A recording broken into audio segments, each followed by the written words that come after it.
अस्सलामुअलैकुम। GM उर्दू के साथ मैं हूं अबीर अनवर। सबसे पहले headlines. Chief justice Umar Ata Bandial की सरबराही में 5 रुकनी बेंच ने मुतफिका फैसले में डिप्टी स्पीकर की रोलिंग को कलअदम करार दे दिया। डिप्टी स्पीकर की रोलिंग आइन के मुतसादिम है। चीफ जस्टिस ने तहरीक अदम एतमाद का इजलास 9 अप्रैल को दिन 10:30 बजे बुलाने का हुक्म जारी कर दिया। वजीर आला पंजाब सरदार उस्मान बुज़दार ने कहा, वजीर आजम इमरान खान के साथ थे, साथ हैं और साथ ही रहेंगे। कौम वजीर आजम इमरान खान को ही हुक्मरान के तौर पर देखना चाहती है। इमरान खान के बगैर कौमी सियासत अधूरी है। उन्होंने कहा कि वजीर आजम इमरान खान जो भी फैसला करेंगे डट कर साथ देंगे।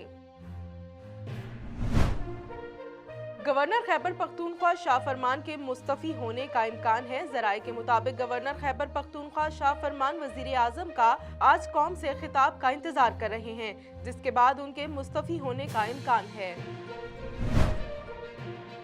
हमजा शहबाज ने वजीर आला के इंतखाब के लिए लाहौर हाई कोर्ट से रजू कर लिया। पंजाब असम्बली में अपोजिशन लीडर हमजा शहबाज ने लाहौर हाई कोर्ट में आईनी दरख्वास्त दायर कर दी, जिसमें स्पीकर, डिप्टी स्पीकर और IG पंजाब को फरीक बनाया गया।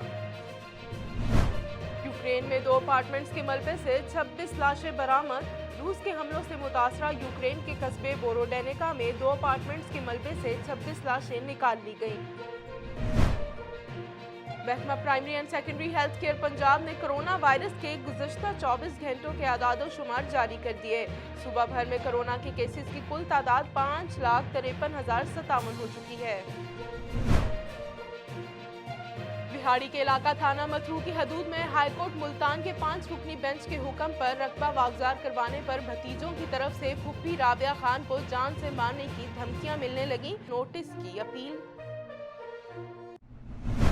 न्यूज़ स्टूडियो से फिल वक्त इतना ही। मजीद खबरों और अपडेट्स के लिए देखते रहिए GM उर्दू।